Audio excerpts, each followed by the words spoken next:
बार गया ना मैं की नाम है ਉਹਦਾ अक्सर मैं उत्थे जुर्माने कराना खला लिया क्योंकि जो रेट लिखे होंगे वो चीज़ नहीं देंगे मतलब जो 200 लिखे रेट फिर 250 की या 300 के अंब देंगे 200 रुपये किलो मैं उन्होंने जुर्माने करवाना अक्सर तो हम वो जो है ना पूरे जिन्ना रेट होंगे उस रेट दे देंगे जो सरकारी लिखे होंगे आवाम नहीं बोलती लिहाजा आवाम महंगा फ्रूट लैन दी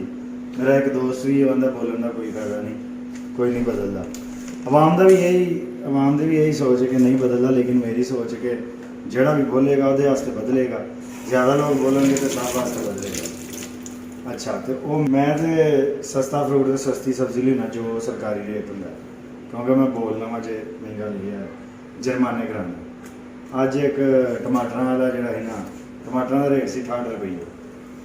मैं कहा यार तू 70 ला ला मैं सब्जी वाले जो ना जुर्माने नहीं कराता क्योंकि तुम 2 रुपये 4 रुपये 5 रुपये बताते हो असल फ्रूट वाले लुटते हैं उन्हें 68 का रेट से 100 लाया सी मैं यार 70 नहीं तो 80 ले लै आंदा नहीं भाजी तुम मुफ्त लै जाओ मैं जो ना मैनू आप महंगा पैंदा 100 तो थले ध्यान तुम मुफ्त लै जाओ मैं कि यार मैं मुफ्त नहीं लैके जाना तू जो ना मैं 80 का ला चल तू 12 रुपये उत्ते ले लै आंदा नहीं